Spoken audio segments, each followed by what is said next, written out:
Sahanavavatu Sahanau Bhunaktu Sahaviryam Karavavahai Tejasvinavadhitamastu ma vidvishavahai. Om Shanti Shanti Shanti.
So yesterday we saw that yajna, which is actually a Vedic ritual where you recognize your connection with so many different forces and their contribution to your life, okay, which itself is something which is beautiful.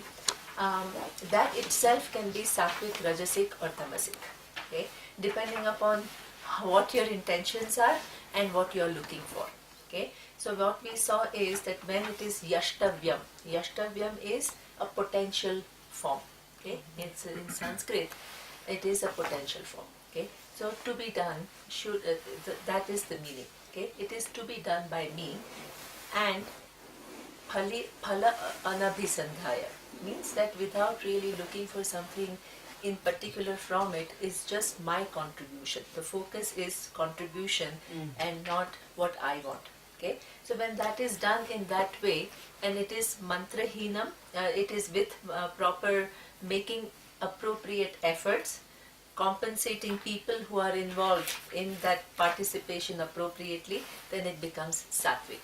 Okay? When it is done with one's own, I want something out of it, then it becomes rajasic. Okay?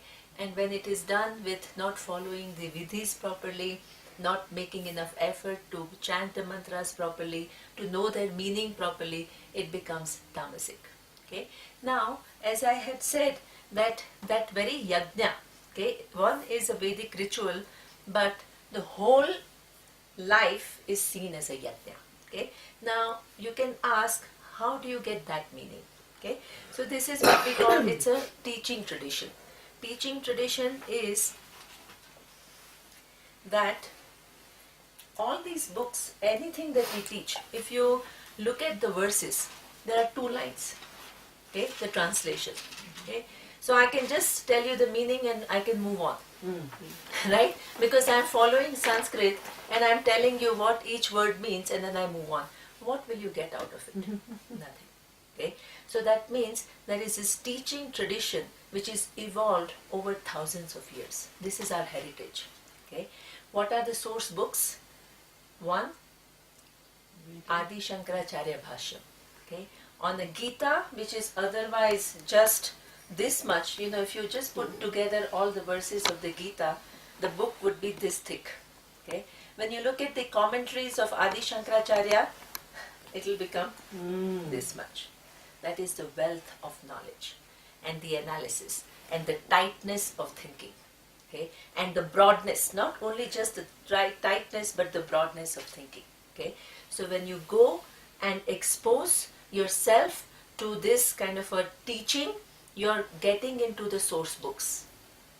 Okay? So when a teacher who's a qualified teacher, like how we do a study of 3.5 years where we go to Adi Shankaracharya Bhashyam in Sanskrit. We learn the language so that we have an access to this whole body of knowledge.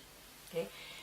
Based on Adi Shankaracharya Bhashyam, there are others who then, what happens is they write commentaries on commentaries.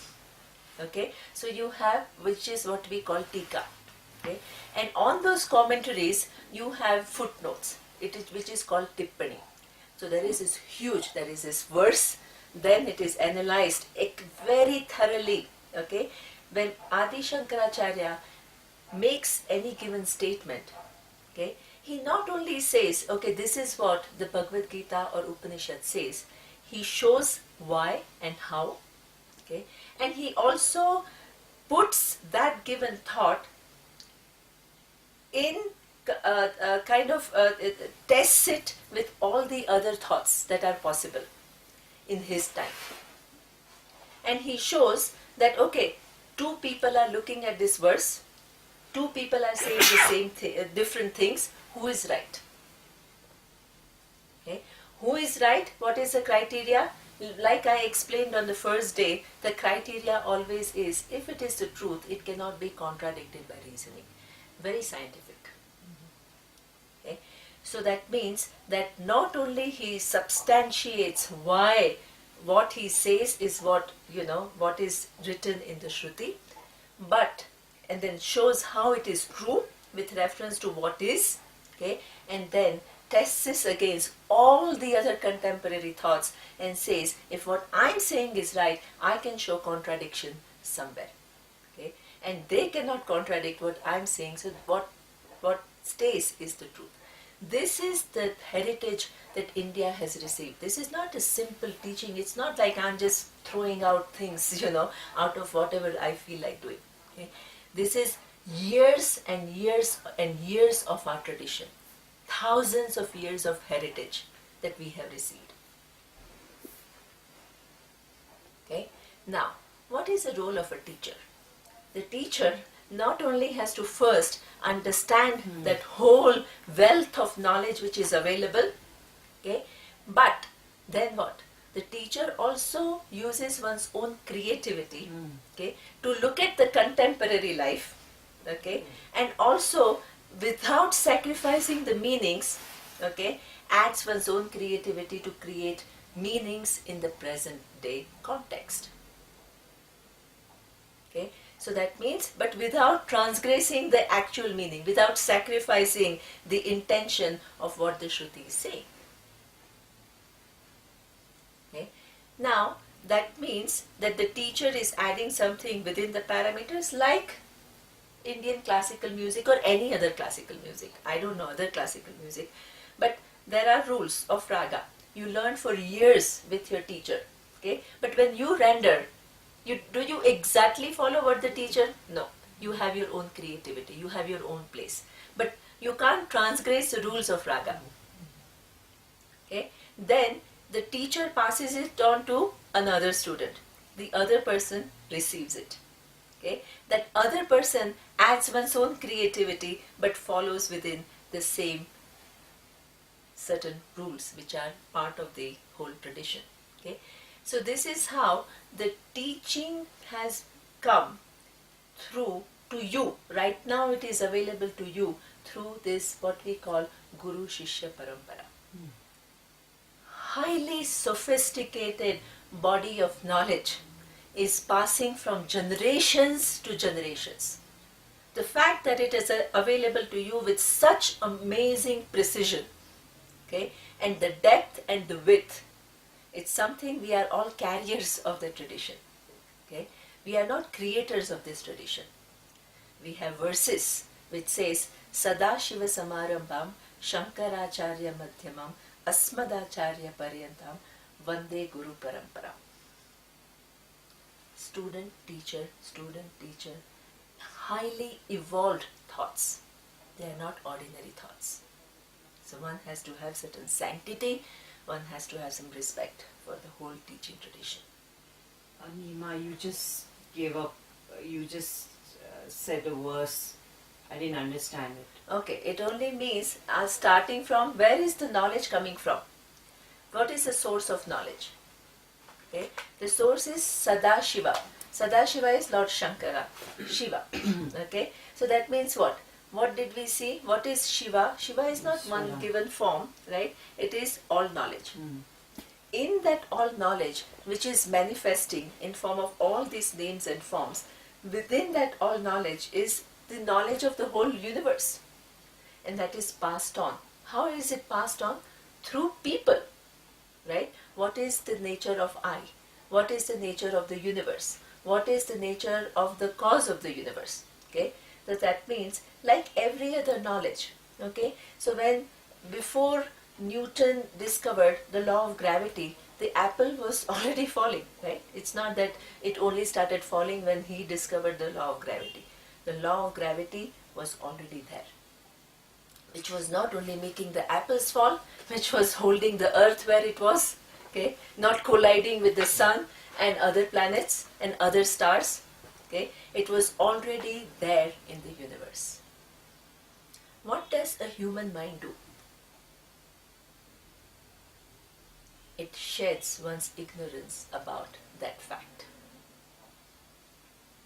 Okay? In order to shed the ignorance, you have to be a sophisticated person. It's only Newton who was prepared, because everybody else had experienced falling of the apple, okay, but they could not discover the laws of gravity and then apply to so many different things, okay. So that means you have to have a prepared mind in order for the knowledge to take place. Then how do you pass it on? How did Newton pass it on to others? Through a certain framework, right? You have a framework where you show with tight logic why it is so. And this is what is carried on.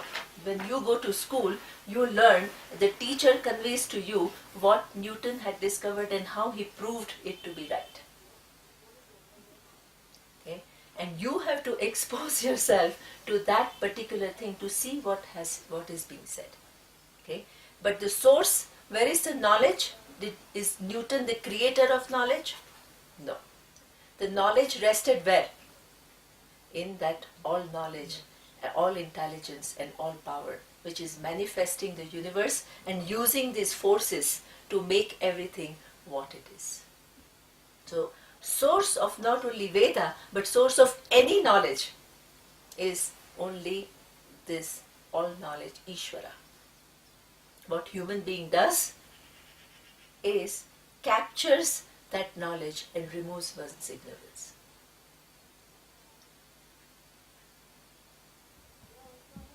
Okay? And in order to remove that ignorance, you have to be the one who deserves, who has a sophisticated mind, which can actually get access to certain aspects of that intelligence accurately. Okay? So Sadashiva Samarambha, and in this tradition, Shankaracharya plays a very, very important role. Okay? Because his commentaries on all the Upanishads, there are 100 Upanishads, and from these 100 Upanishads, 10 Upanishads are the ones on which he has written commentaries, which are brilliant pieces of work. Brilliant. Okay? And then Asmadacharya Parayanta. So what is Shankaracharya saying is carried on again through Guru Shishya Parampara up to where? My teacher. Okay? Asmadacharya Paryantam Vande Guru Parampara. That teaching tradition which is there for generations. It's not just 5, 10 years ago or 20 years ago or 100 years ago. No. And it is heritage of humanity. There is nothing Hindu about it. Okay? It is amazing thoughts, very sophisticated thoughts, very extensive methodology to make you see that fact. Okay? Giving you access to this knowledge by telling you how you can grow to be a deserving recipient of this knowledge. To hold this wisdom, you need to be big. You can't be a small, angular person and hold this grand, vast knowledge which is brilliant. It's impossible.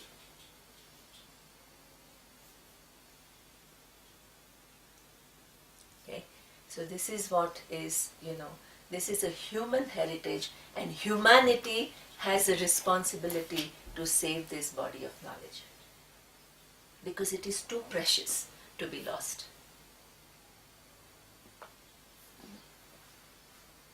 Just like every heritage, this pyramids, it's not Egyptian anymore, it's world heritage. Great Wall of China, it's no longer Chinese, it is world heritage. If the Egyptian government today says, I'm going to chop all the pyramids and build buildings, whole world will say, you cannot destroy that piece, which is a representation of years and years of sophisticated working. Okay? Same thing, we inherit this culture, this tradition, which is extraordinary tradition. And we have to be proud of it, we have to own up of it, and we have to benefit the whole humanity by its, because the whole humanity has to re-look at how we are living and what are we achieving and what is it which is a human goal. We are not clear about anything and we just live. Okay? And it is something which is that we have to be so grateful that in the order of things we have inherited this knowledge, and we have responsibilities, okay, to make it unadulterated. Don't add my own opinions and my own angularities to it, transfer it exactly, because what it is just too brilliant. My little addition is not going to, maybe my creativity will enable me to convey it better, it's true. Okay? But it's not that I'm going to discover something which is going to be greater than what it is saying. How can you improve on a statement, you are limitless? Tell me. What is bigger than limitless? Tell me.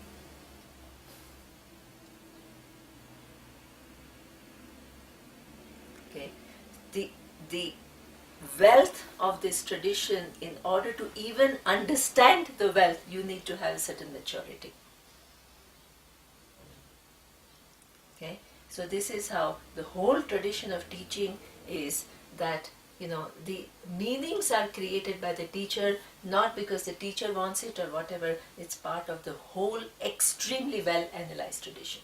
Okay? Now, in this particular case,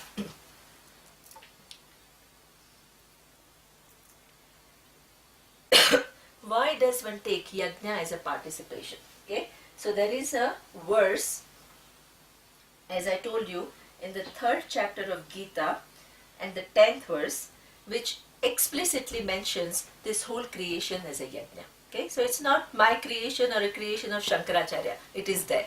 The teacher's ability is what? To see those connections and present it. Right? So the verse says, Saha yajna praja sruštva purovacha prajapatihi anena prasavishwadhyam esha vostishta kamadhuka. Okay?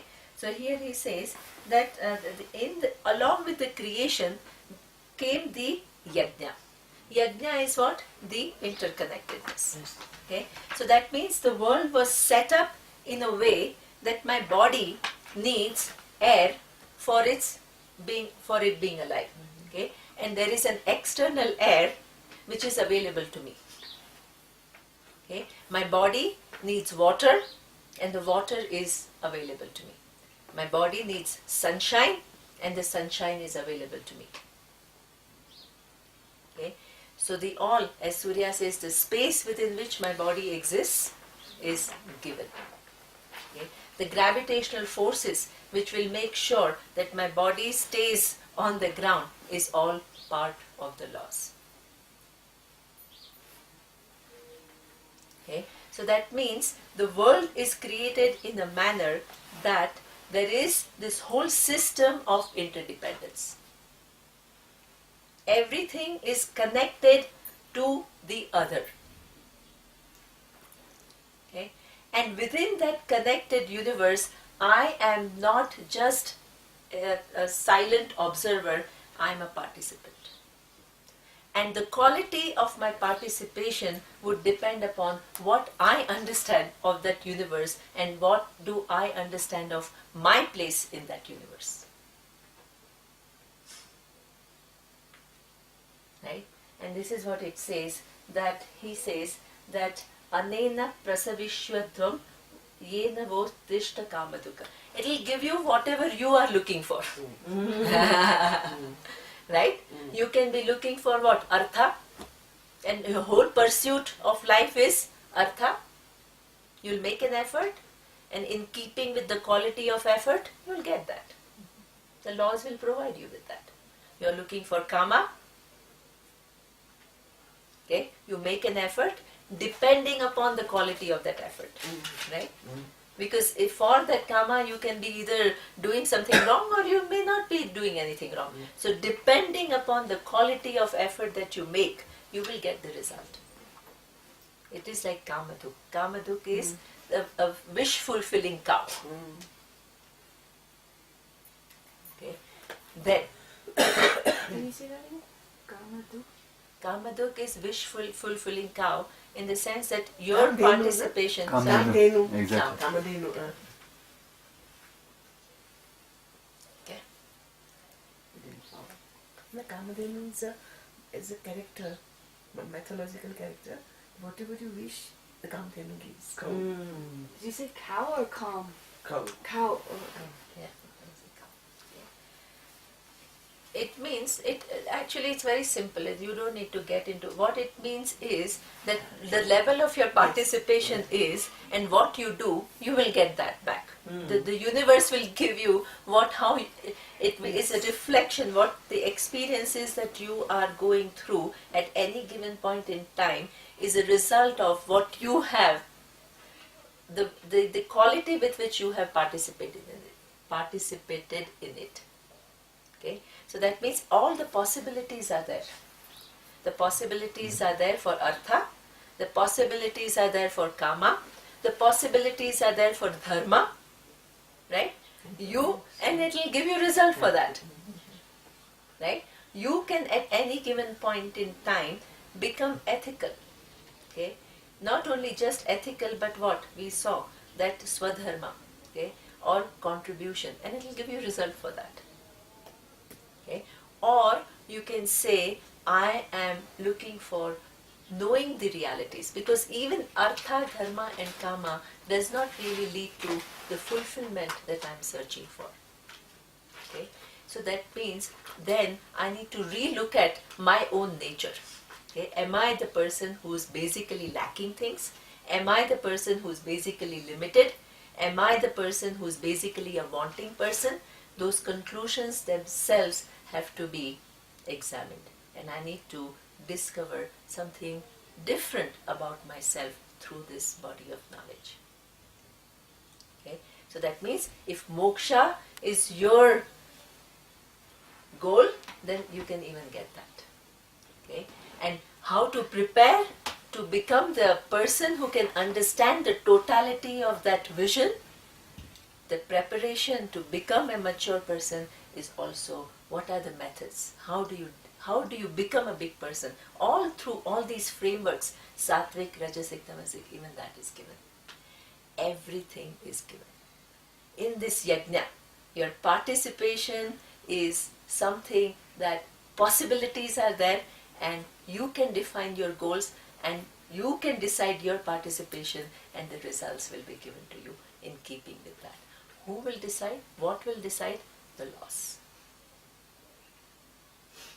Okay, so this is what is said in Bhagavad Gita, in 3rd chapter. So that's why when you talk about yajna here, you bring back that verse. The teacher holds the entire vision with oneself. It's not like, 3rd chapter is there and now 17th chapter is here. The mind contains, this is what we call a cultivated mind, sophisticated mind, totality of things.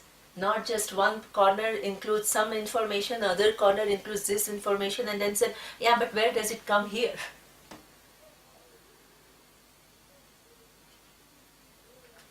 Okay, so this is where you take from there and you put here. And this is exactly what Shankaracharya does, right?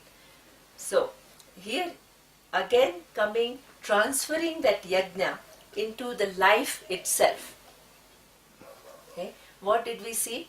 The first sattvic participation is yashtavyam. Yashtavyam is what? Duty based. I need to do this. What are my responsibilities? What is the focus? As Alka says, the universe. Universe is the focus. I am there, but I am what? I am the contributor. Okay, so this is what we call sattvic, where I do what needs to be done. Interventions at the right time, at the right place. I loved it this morning when Alka was saying that, this little farms, okay, they are growing tea, and asa, okay, and those people, they are growing organic tea, but they don't have ability to get the organic certification. Okay, so therefore, even though the product is organic, okay, they are not able to sell it as an organic product Because the label is not because label is not there. Okay, so her intervention is what? Make it possible for them to have that label. Intelligent intervention. Okay, this is something where what is the focus? The focus is The focus is understanding the situations, right? And the focus is not I'm a politician, let me, okay, have a big name by doing something. No, the focus is what? Where is where is my contribution? Okay, and then I do things which need to be done. Beautiful way of living. Beautiful. Okay, the whole focus is different. That's what makes a person noble. Nobility is not you have to walk around with anything. Just that wisdom, quiet wisdom. Okay, so this is what we call the sattvic participation in this yajna of creation. Doing what needs to be done, and the focus is my contribution and not my gratification. Okay. What is the second way of participating in this creation? Yajna, now not as a ritual but as a creation which is a manifestation of yajna. Okay. Phala abhisandhi. That means who's first? Me. Right?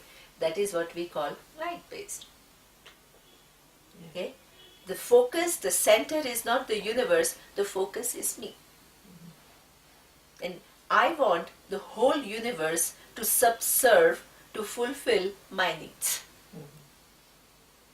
This is what we call Rajasic. Okay? This is something which we are not saying it's bad or anything. It's just that you find people like that, right? Yeah. And you can evolve to be a person who is more refined. That's all. We are not categorizing. We are not even Today I really liked Surya when in the meditation he said that not only we have to learn to be non-judgmental towards different people, we also have to learn to be non-judgmental towards ourselves. Okay. Otherwise, what happens the minute you start reading all this and say, "Oh my God, I'm like this, I'm like this, I'm like this," right? And then you almost kind of label yourself. Okay. It's not meant for that. It is meant for seeing nobody is extremely mature in all different areas. That's not possible. Okay. So that means I help myself to a wisdom, expose my buddhi to a wisdom which will give me certain capacity to relook at areas which I have not understood properly earlier, and to refine that understanding to make it more clear. So that means the clarity is what I'm looking for. Okay, and so that I can grow. I identify the areas which require certain refinement, and I pay attention to those areas, and I can then incorporate certain wisdom in my living. That's what it is. Okay, so this is what he says, the rajasic participation in this universe. What is tamasic participation? There is no vidhi, there is no goal, there is nothing, right? There is no mantra, there is no effort in, you don't even, whatever you are doing, you don't even make enough effort, you don't even pay enough attention to acquire the right skills for anything, you don't compensate people adequately for the work they have done for you. Okay, so this is what we call tamasic participation in this universe. Okay, now we move to because that tapas was not very explicitly mentioned. Okay, Lord Krishna, because this was Kashi's question, right? He further very precisely says what is this tapas. Okay, so we'll see those verses. This is only the revision of yesterday. So now today's verse is 14th verse. Okay, so here he says, the tapas is, one is, I will chant. Deva dvija guru prajnam pujanam shauchamarjavam brahmacharya mahimsacha shariram tapa ujjate. The tapas, which is shariram. Shariram is with reference to your body. Okay. So what does it include? It includes Deva, Dvija, Guru, Pragnam, Pujanam. Pujanam means having certain respect. For whom? Deva. Deva is, as we saw, that forces are working for you, okay, to make your life possible. But not only that, he says Dvij. Dvija is Brahmana. Okay? Brahmana is what we, if you remember, who did we define as a Brahmana? Here it's nothing to do as caste. Okay? It is, do you remember? Sattva as the top, Rajas the second, and Tamas the third. This is what we call, that disposition anybody can have in the world. Okay? This is what we call Brahmana. Okay? Now, having respect for somebody who is sattva, you have to be evolved to have value for sattva. Yes. Right? Otherwise, that person who is sattvic is of no importance to you. Okay? Only when you value sattva, the person who carries sattva becomes important for you. As I had said, initially I asked a group of people about who is their hero. It was mostly what? Entertainers. Film stars and entertainers, and so that means that that's what they value. Okay? But if you value something more in life, then those people, Gandhi can become your role model. Okay? Or Leonardo da Vinci can become your role model. They are big people. Okay? Very, very talented, very multifaceted talents. Very evolved human beings. Okay? So therefore, Dvija is having respect for that Brahmana. Okay?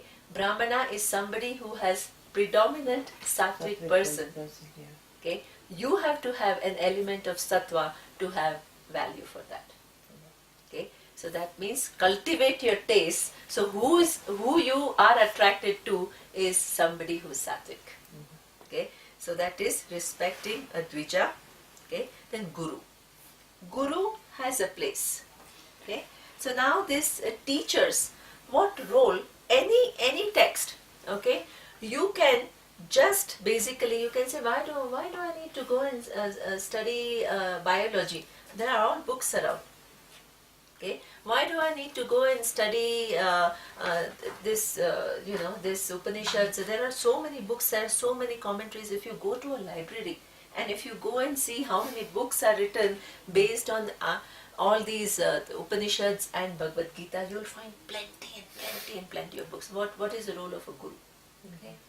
Why do you need to go and study art from a teacher? Okay? Why do you need a teacher? To establish the link. Exactly. That teacher is an embodiment through which the whole tradition is carried on. So that means in order to learn, you need to have a certain respect for the teacher. Otherwise, no teaching will take place. You go to a primary school and you tell the teacher, without the teacher explaining you show me first that this is the reality. Only then I will learn from you. Yeah. Is it possible? It is impossible. Okay. And that there is a verse na, Guru Govind dono khade किसको किसको लागू लागू पाए. पाए. प्रणाम करूं गुरु आपको जिसने Govind सधाए. No, Bhagwan on one side and Exactly. teacher on the other. First I'll offer my pranam to Bhagwan, teacher only, and not to This is Bhagwan. Kabir though. Kabir, Okay. yeah. Kabir says, this is a beautiful one. Yeah, thanks Alka. It says that there is a Guru and there is Govinda. Govinda is Ishvara. Okay. He says, there are two in front of me. Who should I bow first? Yeah. He says, I bow to the teacher first because of his or her grace, I am able to see the real nature of that Ishvara. Without which Ishvara as a fact is already there. There, but I have no desire. But in my awareness, it has been escaping. It's the teacher who makes me see that connection. So you are the teacher. Okay, so that is what he says. Guru is somebody that you have to have certain respect. No situation, in no, whether it is mathematics teacher or it is economics teacher, okay, unless you listen to that person with an open mind, okay, and try to see what is being said, okay, and give up your preconceived notions, the learning will never take place. You will not be blessed enough. Okay, so this is what he says. Guru plays a very important role. Okay, so that is, it says Guru is, there is the pujanam, okay, prajnaha, the value for wise person. Okay, now value for wise person is something which is interesting. Okay, for years and years, okay, a sannyasi, okay, who has, I mean, traditionally, right, whether present day sannyasis and all, I don't want to discuss that, but traditionally a sannyasi is a one who has given up one's life for, I mean, given up in the other roles in one's life for learning this body of knowledge. Okay, so there is a whole Vedic ritual where you go in the banks of Ganga and you declare and say, I am no longer interested in any other pursuit but the pursuit of this reality. That is the prime focus in my life. And I will do everything that is necessary to prepare me to gain this knowledge. This is what we call sannyasi. Okay. Now a sannyasi, because the person has no other agenda, is committed one's whole life to learning and teaching. Okay. If you see it from the standpoint of the economic value added of the society by a sannyasi, what is the value added? Is sannyasi working, paying taxes? Okay. He can be considered hobo, beggar, right? Or he can be regarded very highly because he has discerned that what ultimately is going to give me what I am looking for is certain knowledge about myself. So you can hold him in high esteem. Either you can say he's wasting his life, or you can see that, my God, what the person understands about one's purpose of life and has the capacity to make that decision, right, to follow through Okay, and you can respect that person. Okay, so what you see in that person is actually what the values that you have. Okay, prajnaha, anybody who's committed to knowledge has respect. Anybody who's committed to self-growth has respect. My respect. This is what we call Shariraha Tapaha Pujyate. Deva, Dvija, Guru, Prajna, Pujanam. The other one is Shaucham. Shaucham is cleanliness. Cleanliness is what? Antar cleanliness and external cleanliness. External cleanliness means keeping your environment relatively clean. Okay? One thing which I remember very well, when I was young, my grandmother, when you're young, you just throw your clothes, you don't clean your room, and So generally what happens is people say, clean up, right? Yeah. My grandparents were very different, okay? So she used to come and tell me very nicely, very quietly, okay? I mean, this is just a story. You don't have to analyze and do a PhD on it, right? But this is, but just to understand certain idea, it conveys a certain idea. Okay, the idea is, she says, you know what? The environment that you keep around you is a little bit of a reflection of how you are. Okay, so what you are getting attracted to, where you like to be, the surroundings in which you like to be. Okay, it reflects what how your mind is working. Okay, so this is why this morning when Jay was doing this, this Ganga water, you do that, and then you put jasmine flowers, and she says it creates such a beautiful image, even though there is no Ganga, there is no flower, right? So that means that there is this the mind which is beautiful is able to create what? Beautiful surroundings. Okay. The minute she told me that, okay, my whole thing was, it was not a chore anymore that I had to do. Okay, it became like I need to cultivate myself to the point that I like everything. I make an effort to make things beautiful around me. Then I feel good about myself too. Okay, so there is a connection between how we keep our physical environment and how we are feeling. Sometimes the other way works, right? And when I used to work in an office and we have to write many things, so we have to, at the UN, so you have to, many books to refer to, so your desk is like full of all these books and things like that, right? Then one day I would just say, okay, now let me just clean up the whole thing. Okay, on the day that I clean up all the books and put them in their own place, my capacity to write something and become much better. Okay, because I have somehow cleaned up my external environment. It has some subtle effect on my capacity to think clearly. Okay, these are subtle things. They are simple, but they are profound. Okay, so that shaucham refers to external shaucham, and it also refers to internal shaucham. How does one clean one's mind? External things I can make an effort and clean. How do I clean my mind? What do I do? Meditate. Exactly. Meditation is one of the tools. Absolutely. That is said to be manasa tapas. Okay. So that manas is in the third verse from now. That is manasa tapas. Okay. But shariram tapas is what? Keeping your body healthy. Exactly. Yoga Keeping is- your body healthy. Okay. Shaucham. The body and mind have connection. So therefore you do certain, the other thing which is what I mentioned earlier. Okay. So everything that we have, okay, things which are, we don't want to call it, we don't call anything as negative. We don't have this two-dimensional good, bad, negative, positive. We are too nuanced. We are subtle and see the nuances, right?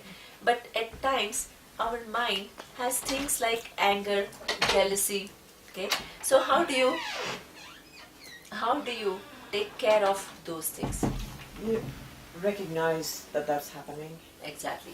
You recognize that is happening. You recognize the distortion that you have in your understanding of things, which is creating those feelings. Okay, you correct your understanding. Later on, the feelings will also go away naturally. You don't need to resist the feelings. What you need to do is learn to manage them appropriately. Okay, that is what we call antar shaucha. Keep your mind clean. Okay? Anytime any thoughts or any tendency, either self-pity, victim, it can have many different expressions, not just jealousy and anger and sadness. Okay?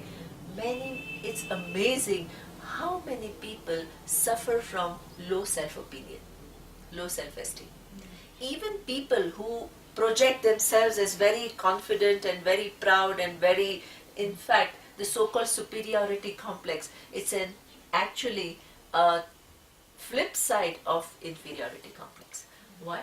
Because if I have a need to show to the world how good am I, what am I looking? I'm looking for recognition from the world.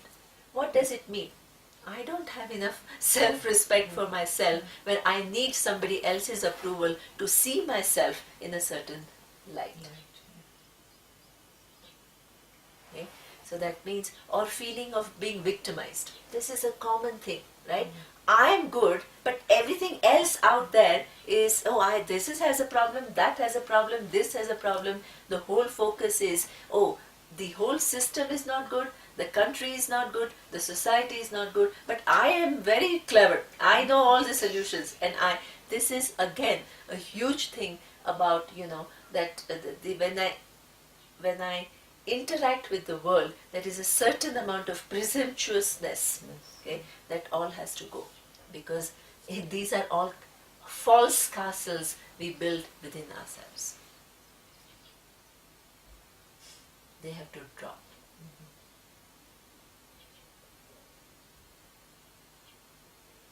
Okay.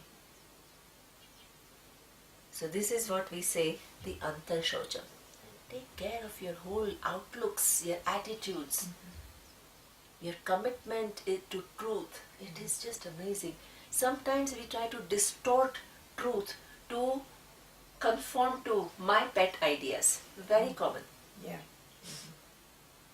It feels good. It feels good. Right? My pet ideas are more important than my understanding of things better. And I think that those ideas are very evolved. Maybe or may not be. Okay? So this is what we say, the antar shaucham. Then, what is arjavam?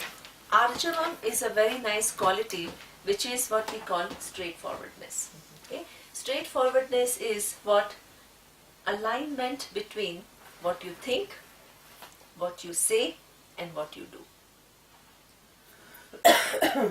Okay? That is what we call straightforwardness or arjavam.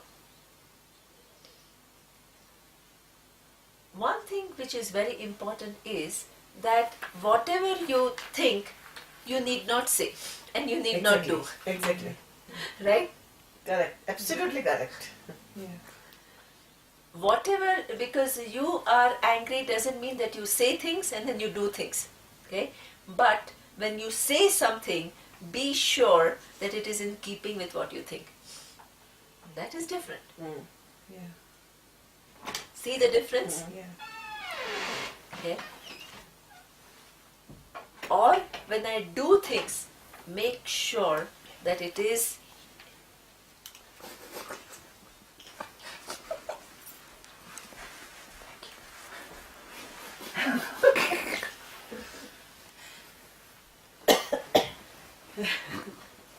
It's when just I amazing the values that you're teaching us right now.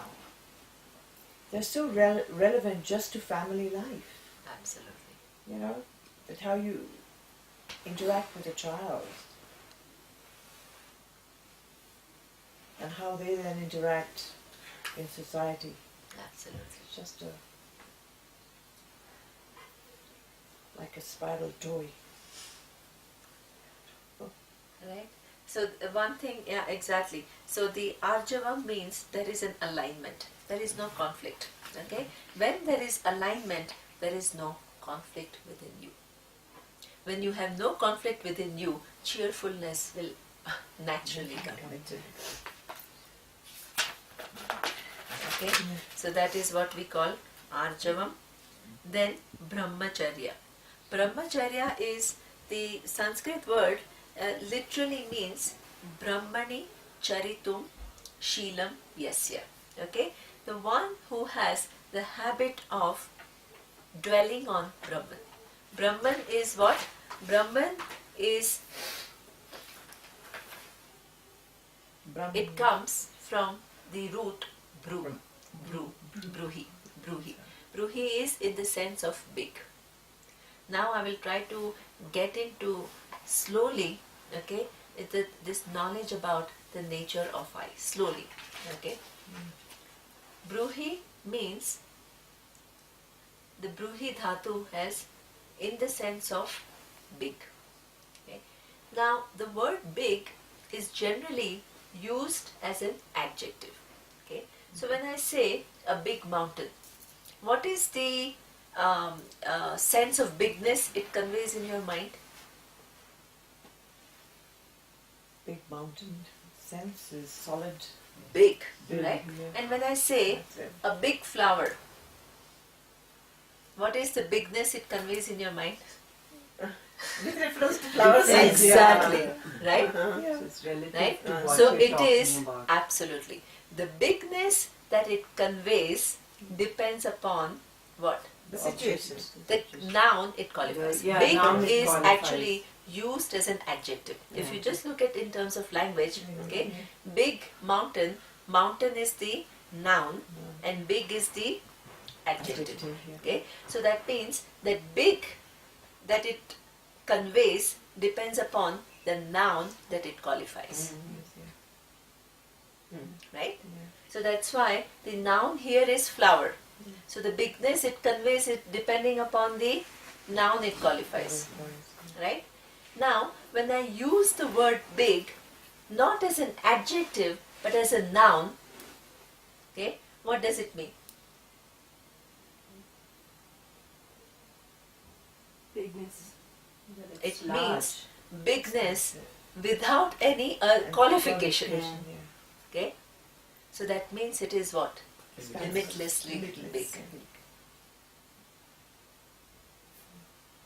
Okay, so that means Brahman is what is I want to know myself to be. Okay, so that is the whole pursuit. The pursuit of life is, there are statements. There are statements in Upanishads. It's not matter of interpretation. Okay, it's not Shankaracharya interprets it like that. There is a statement in the Upanishads, Aham Brahma Asmi. If you know Sanskrit a little bit, right? You don't need to be a genius or anything. Aham is I. Asmi is what? Present tense. M. I am. I am. It's not future. You will be if you do this. No. Asmi is right now. I am. Aham Asmi. What? Brahma. Brahma is limitlessly big. That is the vision. But if I am limitlessly big, why do I feel small? You need teaching. And you need the teacher to show you right now you are that. Okay? The teacher's contribution is not to give you advice. The teacher's contribution is not to put some concepts, philosophical concepts in your mind, to show you right now the fact that you are limitless. And remove layers and layers and layers of ignorance and conclusion so that you can see that reality about yourself as crystal clear as a daylight. That is teacher's job. Any teacher who is familiar with the tradition will do that job.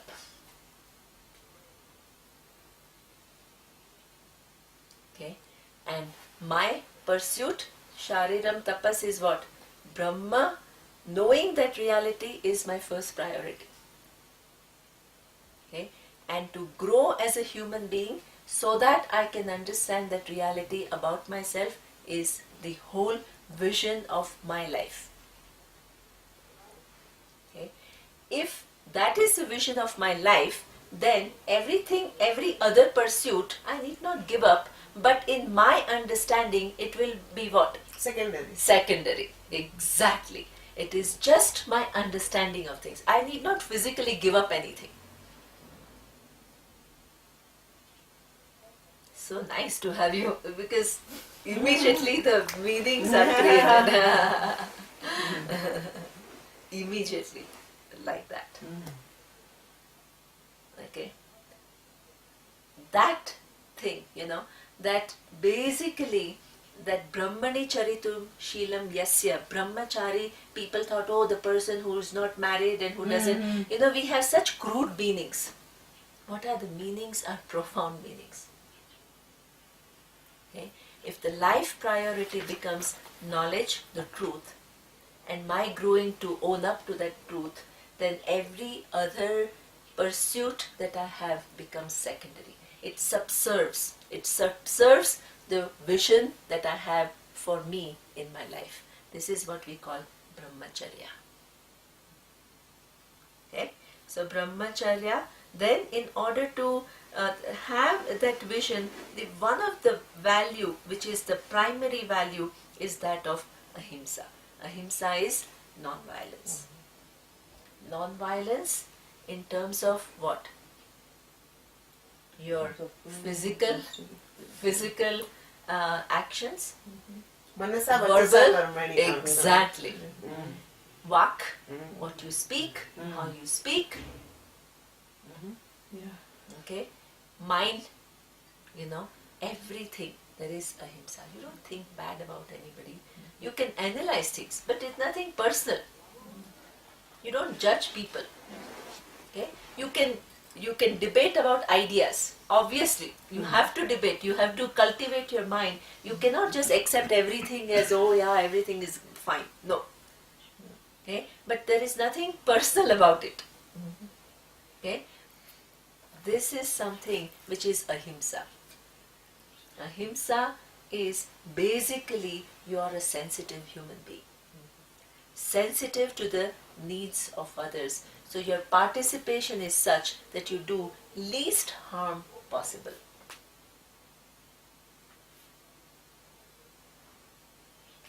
Sometimes frivolous statements on our side can hurt others. We can avoid them. Okay? It's not that you all the time have to be totally upright and no, but just developing that sensitivity. It's a very gentle process. Okay? Not a rigid process, rule-based process. It's just becoming wiser. Okay? Becoming more alive to things, becoming more deliberate in my actions. More attuned. And more attuned to the need of my, what is needed in that hour. Okay, that is ahimsa. Least hurtful life. I don't hurt. Okay, so that is the ahimsa. That is what we call, that is shariram tapah uchyate. Okay. Then what is the vak tapas? That was speech, wasn't it? Vak? Yeah. Okay. So the vak tapas is anudvegakaram vakyam satyam priyahitam chayata swadhyayabhyasanam chaiva Vagmayam tapa uchyate. Here he says that what is the tapas at the level of my speech? What does it involve? It involves, anudvega karam vakyam. What I speak does not create or cause agitation in the others. Okay? So that means that I am sensitive to the needs of others. Okay? Sometimes what is interesting is, all this has to be taken relatively. Okay? Because Surya, when he was talking about yesterday, Sahana Vavatu Sahana Bhunatu, and he was talking about Shanti, Shanti, Shanti, and he was explaining about the last thing, that Mavid Vishavahehi. Okay? Mavid Vishavahehi means let there not be any misunderstanding or confusion in a teaching situation. Okay? Both on the part of the teacher and on the part of the student. Okay? Now, the teacher has a very intricate role to play. Okay? Because everybody, when you go to a class of economics and all, you don't really at times go with many ideas. But when you come to learn about the nature of I, or the nature of the cause, or the nature of the universe, you already have lots of ideas. Okay? Now, when the teacher is showing you something which contradicts something that you have invested in, very common reaction, we've seen it over years. Okay? What is the first common reaction? Disbelief. Exactly. It is that of disbelief. Your mind cannot accept, this is what we call a defense mechanism. Okay? You want to resist information which does not conform to what you think already. Okay? But if you already know everything, you need not go to a teacher. If you are only looking for confirmation, then that's a wrong reason, because then in any learning situation, if it is only going to reconfirm what you already think, then what have you learned? Okay? So that means that tendency to block is something which one has to overcome. It's a tendency on the part of everyone. It's not one person or 2%. That resistance is always there. And the teacher has to understand and guide you through that. Okay? Sometimes it's not just the resistance, it comes out as a projection. Projection means that you start thinking that how can this person doesn't know anything, okay? Or you think that you project on the capability of a teacher, okay, or the ideas that the teacher, the truth of the ideas of the teacher, okay, without sufficiently examining whether what or frivolizing what the teacher is saying. Okay, these are all the mechanisms through which we resist learning. Okay, then all that has to be taken care of. Okay, so that is that at times that it is the teacher's vakya has become what? Created agitation in you. So does the teacher stop saying what the teacher has to say? No, it has to say it in the role of a teacher, because what? Your commitment is what? Is to teach, to show you certain things. And it will create certain agitation. It is natural that it will create agitation. Okay? So every value that you see, you have to take it in a proper light. Okay?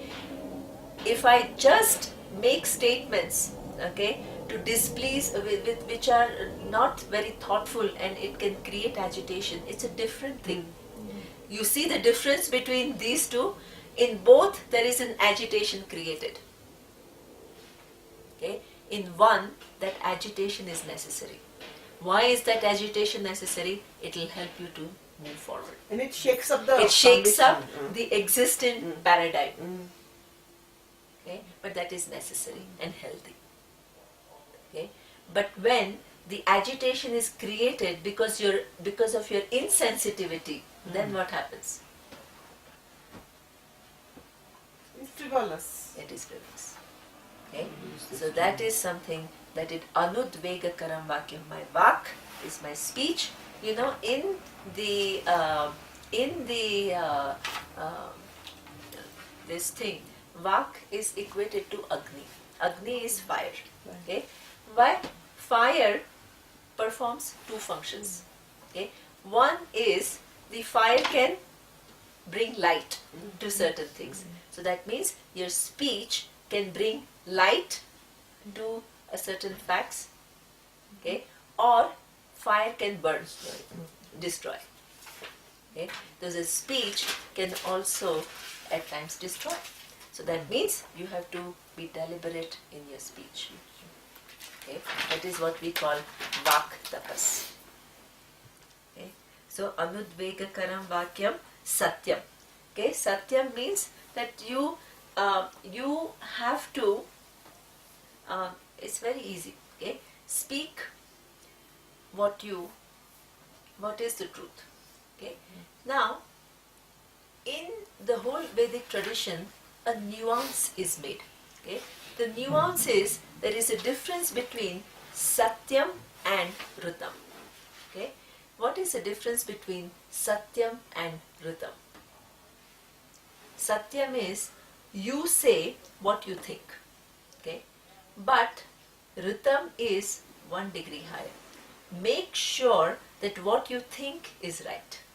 Because you can be saying what you think, right? So that means you are speaking the truth, but what you understand may not be right at all.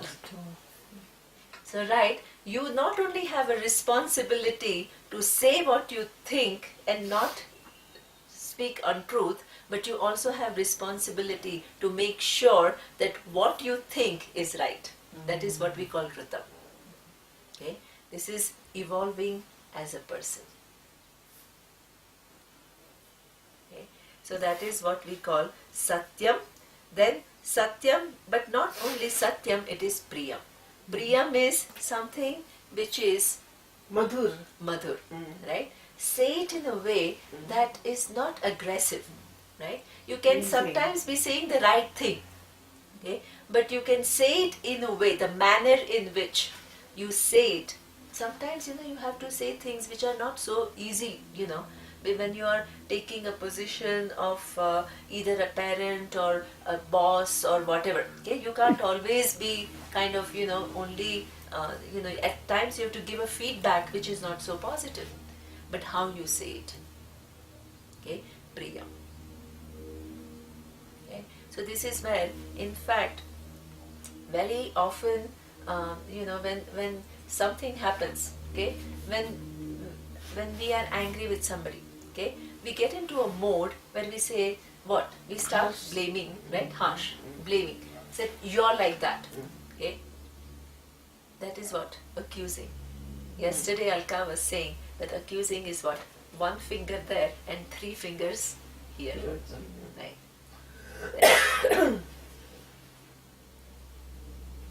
But you can say, in my understanding right now, this is how I see it.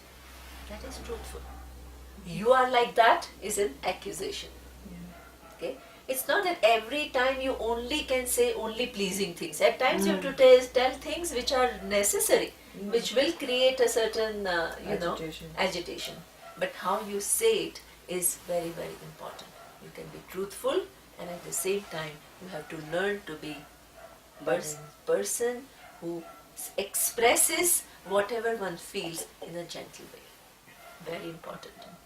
Okay, Priya. Then Hitam. Hitam is something which is for the welfare. For the welfare, right? You don't just want to declare, as I had said last time, that, oh, I don't like your dress. No need. What is the need? Are you doing any hitam? No. Is it for any good? Okay. But if the person comes and asks you, you need not lie either. We are not asking you to lie. We are not going, oh, it's wonderful. We are not asking you to do that, right? Okay? We are just asking you to be just subtle person, right? Sophisticated in your expression. Okay? Where you say, yeah, it's nice, or even you need not say, oh, but I don't quite care for what. Instead of saying, I don't like it, you say, this is what it's not my preference. Good. Right? So, hitam. Hitam is, how is it going to help the other person to know that you don't like? What value added is that? Okay? So, hitam is another criteria for my speech. Okay? So, that is the, then swadhyaya abhyasanam chaiva vagmayam tapa uchyate. Okay? Any repetition that you do with your speech, you are given the ability. All of you are learning what? Chanting. Now you're using that speech For repetitive. for creating certain sounds, certain harmonies, which can actually have an impact on the environment. Okay, so that is something which is, that swadhyaya. Swadhyaya means you are repeating with your tongue meaningful sounds, not just chattering away whole day. Okay, anything that you do, we do bhajans. It can be a simple bhajan or it can be a highly classical evolved bhajan. Everything is used with vak. Okay, what I remember in my childhood, Alka and her mom, not her mom, her grandmother. Okay, so she was when I was growing up, she was maybe in her 80s, 80s or whatever. Okay, now and I was like in 60s. That's when my association is, and she would come and how much I'm she had 8 years studied? older to you. Yeah, no, but what she had studied what? Class 8. Class 8, right? And every time she talked about such amazing things, I was like, wow, how does this lady has such a amazing way of looking at things? Reading books means she had number of books she had read. Okay? And never any gossip, never any talk about this one is like that one is like that, nothing. Her thoughts were like just extremely refined. Okay? That means you're speaking, but you're not wasting away your speech in frivolous things. Okay? Swadhyaya. Your speech is a tool that is given to you. Okay? It really is a big reflection of who you are. It gives away.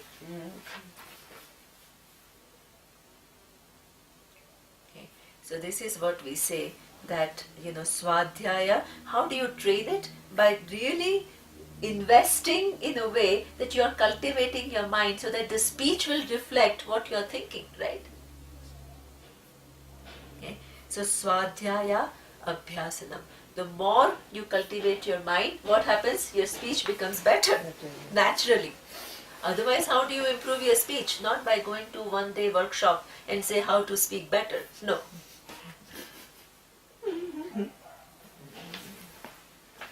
That may be helpful, but that's a short-term thing, right? You have to cultivate so that what you speak is what you are thinking, and what you are thinking, if it is evolved, then your speech will automatically follow.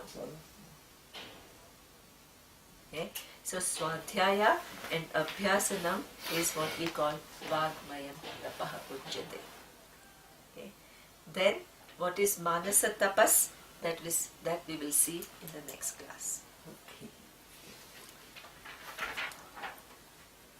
Om Purnamadav Purnamidam Purnat Purnamudachyate Purnasya Purnamadaya Purnameva Vashishyate. Om Shanti Shanti Shanti.